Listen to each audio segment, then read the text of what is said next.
बिस्मिल्लाहिर्रहमानिर्रहीम। अल्लाह के नाम से शुरू जो बड़ा मेहरबान नहायत रहने वाला है।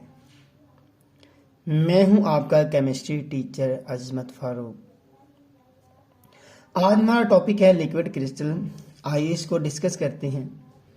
सबसे पहले लिक्विड क्रिस्टल को फ्रेडरिक रेनी सर ने 1888 के अंदर डिस्कवर किया। ये एक ऑर्गेनिक कंपाउंड कोलेस्ट्रॉल बेंजोएट को स्टडी कर रहा था। तो इसने क्या किया, इसको हीट किया। जब इसने इसको 145 डिग्री तक हीट किया तो ये एक मिल्की टाइप लिक्विड बन गया। और जब इसने इसको मजीद हीट किया 179 डिग्री पर इसने देखा कि ये एक क्लियर लिक्विड बन चुका है। तो फिर इसने इसकी कुछ प्रॉपर्टीज जो थी वो इसने बयान की। इसको डिफाइन कर लेते हैं। A substance which flows like a liquid and molecular arrangement like solid. ये ऐसा सब्सटेंस है जो लिक्विड की तरह तो बहता है, लेकिन इसके जो पार्टिकल्स होते हैं उसकी जो अरेंजमेंट होती है वो सॉलिड की तरह होती है। हम ये कह सकते हैं ये ऐसा लिक्विड है जिसके अंदर पार्टिकल जो है एक खास ऑर्डर के अंदर होते हैं। इसको मज़ीद डिफाइन कर लेते हैं। A turbid liquid phase which possess some properties between liquids and solids. ये एक ऐसा टर्बिड लिक्विड फेज होता है। टर्बिड कहते हैं धुंधलेपन को, जो मिल्की टाइप आपको नजर आता है। ये ऐसा सब्सटेंस है जिसकी जो प्रॉपर्टीज हैं वो सॉलिड और लिक्विड दोनों के दरमियान में होती हैं।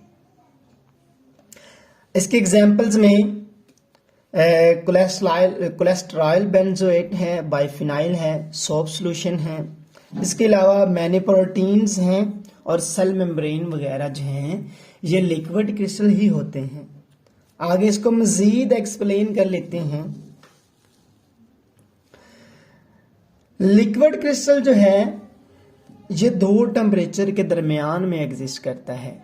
एक होता है मेल्टिंग टेम्परेचर और एक होता है क्लियरिंग टेम्परेचर। अब जब सॉलिड को मेल्ट किया जाता है तो वो लिक्विड क्रिस्टल के अंदर यानी इस मिल्की फेज एक बन जाता है। अब इसको मजीद आप हीट करें तो वो एक क्लियर लिक्विड बन जाता है। अब जो सॉलिड और लिक्विड क्रिस्टल के दरमियान में टेम्परेचर एग्जिस्ट करेगा ना उसको हम कहेंगे मेल्टिंग टेम्परेचर। और जो लिक्विड क्रिस्टल और क्लियर लिक्विड के दरमियान में टेम्परेचर एग्जिस्ट करेगा उसको हम कहेंगे क्लियरिंग टेम्परेचर। मतलब कि इसको मजीद हीट करने से ये क्लियर लिक्विड बन जाता है। तो इसी से हमने इसको कह दिया ये कौन सा टेम्परेचर है, क्लियरिंग टेम्परेचर। आइए जी आगे लिक्विड क्रिस्टल की प्रॉपर्टीज को डिस्कस कर लेते हैं। इनकी जो प्रॉपर्टीज हैं वो क्रिस्टल्स और लिक्विड के दरमियान में होती हैं। मतलब ये है इसका कि इसकी जो प्रॉपर्टीज हैं वो सॉलिड और लिक्विड के साथ रिलेट करती हैं। कुछ इसके अंदर प्रॉपर्टीज लिक्विड की तरह की भी होती हैं और कुछ प्रॉपर्टीज सॉलिड की तरह की भी होती हैं। इसके अंदर होता क्या है कि जो पार्टिकल्स होते हैं वो ऑर्डरली अरेंज्ड होते हैं। उसके अंदर सम डिग्री ऑफ ऑर्डरनेस पाई जाती है सॉलिड की तरह। जैसे सॉलिड के अंदर पार्टिकल्स एक ऑर्डर में होते हैं और इनकी फ्लूइडिटी होती है लिक्विड की तरह। और ये पोसेस करती हैं surface tension viscosity like liquids.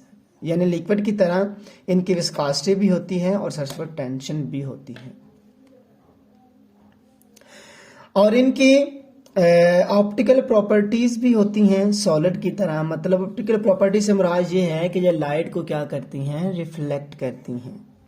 जब इनके ऊपर लाइट गुजारी जाती है, ऊपर फेंकी जाती है, तो ये लाइट को रिफ्लेक्ट करती हैं। और ये एनाइसोट्रोपिक और आइसोट्रोपिक भी होते हैं। जैसे सॉलिड हैं वो भी एनाइसोट्रोपिक और आइसोट्रोपिक होते हैं। आगे इनकी टाइप की बात कर लेते हैं। इनकी टाइप्स हैं हमारे पास न्यूमेटिक, सिमेटिक और कोलेस्ट्रिक। अब ये जो इनके टाइप हैं इनकी आर्डर की बेस के ऊपर है।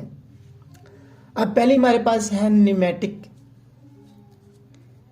अब न्यूमेटिक ऐसी टाइप है जिसके अंदर मालिक्यूल जो हैं वो अरेंजमेंट के अंदर नहीं होते, कोई ख़ास उनकी अरेंजमेंट नहीं होती, इरेगुलर अरेंजमेंट इसको हम कह सकते हैं। इसको अगर बनाना चाहें, ड्रा करना चाहें तो ऐसे इस तरह से मालिक्यूल्स हैं, ऐसे कोई अरेंज नहीं है, ऐसे कोई इनकी खास तरतीब नहीं है। और अगर आप सिमेट्रिक की बात कर लें तो इसके अंदर मालिक्यूल जो हैं वो एक ख़ास तरतीब में होते हैं। ये एक तरतीब में इसी तरह ये देखें जी, आपको एक तरतीब नज़र आ रही है पार्टिकल्स की।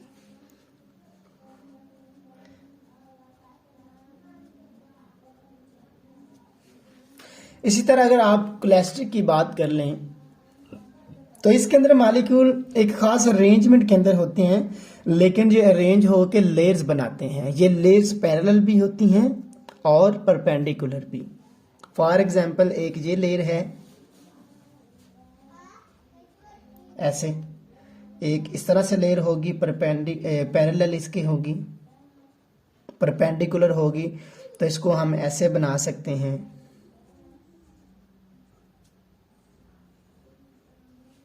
ऐसे दूसरी परपेंडिकुलर जो है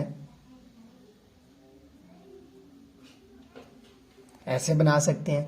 मतलब परपेंडिकुलर से मुराद है कि 90 का एंगल बनाते हैं और इसको अच्छे तरीके से समझ लेते हैं।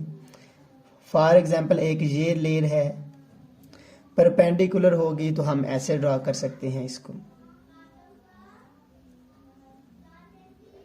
मतलब इसके साथ 90 का एंगल बना रही है। यहां पे लेयर होगी ऐसे, इस तरह से क्लस्टर के अंदर जो पार्टिकल्स होते हैं वो लेयर फॉर्म के अंदर होते हैं। अब होता क्या है कि जब आप सॉलिड को हीट करते हैं तो पहले उसकी कोलेस्ट्रिक फॉर्म एग्जिस्ट करती है, उसको मज़ीद हीट करें तो ये पैरेलल लेयर वाली जो अरेंजमेंट है ये थोड़ी सी चेंज हो के एक ऑर्डरली अरेंज के अंदर आ जाती है, यानी सबकी अरेंजमेंट एक जैसी हो जाती है। अब इसको मज़ीद आप हीट करें तो फिर ये न्यूमेटिक के अंदर एग्जिस्ट करता है। मतलब न्यूमेटिक वो है जिसको आप यानी क्लियर लिक्विड से क्लियर लिक्विड में तब्दील होने से पहले वाली ये जो स्टेट है, इससे थोड़ा सा टेम्परेचर आप चेंज करेंगे तो ये क्लियर लिक्विड के अंदर बदल जाएगा। इसलिए आप कहते हैं क्लियर लिक्विड से पहले ये वाली फॉर्म, उसके बाद ये और उसके बाद ये। अच्छा जी, आगे इसके यूजर्स हैं, इसकी एप्लीकेशंस हैं, क्या हैं इसके यूजर्स और एप्लीकेशन, आइए इनको डिटेल से पढ़ते हैं। सबसे पहले अगर हम बात करें तो इनके पास remarkable electrical and optical properties होती हैं और बहुत सारे जो बायोलॉजिकल टिश्यूज हैं, ऑर्गेनिक कंपाउंड्स हैं, वो लिक्विड क्रिस्टल की तरह एक्ट करते हैं।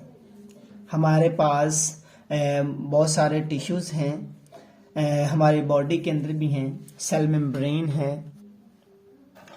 लिक्विड क्रिस्टल जो हैं ये टेम्परेचर सेंसर के तौर पे भी इस्तेमाल होते हैं। अब देखिए, हमें पता है कि इनके पास ऑप्टिकल प्रॉपर्टीज होती हैं।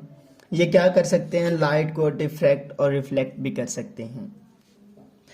अब होता क्या है, दरअसल जब ये लाइट को रिफ्लेक्ट करते हैं तो एक ख़ास वेवलेंथ की जो लाइट है वो रिफ्लेक्ट होती है और हर वेवलेंथ पर इनका जो कलर है वो डिफरेंट होता है। जब वेवलेंथ चेंज होगी तो कलर भी क्या हो जाएगा, चेंज हो जाएगा। देखें क्या होता है कि जब टेम्परेचर चेंज हो जाता है तो लिक्विड क्रिस्टल की जो लेयर्स होती हैं उनके दरमियान में जो डिस्टेंस होता है वो भी चेंज हो जाता है। तो जाहिर बात है जब कोई लाइट इसके साथ आके रिफ्लेक्ट करेगी तो फिर क्या होगा कि वो डिफरेंट एंगल के साथ अपना जो रास्ता है वो तब्दील करेगी, तो वो एक डिफरेंट वेवलेंथ बनेगी और वो डिफरेंट वेवलेंथ के ऊपर उसका कलर भी क्या हो जाएगा, डिफरेंट। और ये कलर चेंज जो है हम इसी के बेस के ऊपर इसको टेम्परेचर सेंसर के तौर पे यूज़ कर सकते हैं। उसके बाद ये पोटेंशियल फेलियर जो है इसको फाइंड करने के लिए भी यूज़ होती है। अब अगर आपके घरों में या किसी फैक्ट्री के अंदर किसी सर्किट के अंदर कोई इशू आ रहा है, अगर पता ना चल रहा हो, अंदाजे से हम कहते हैं यहाँ पे इशू हो सकता है, तो हम क्या करते हैं उसी एरिया के ऊपर एक लिक्विड क्रिस्टल लेके उसको पेंट कर देते हैं।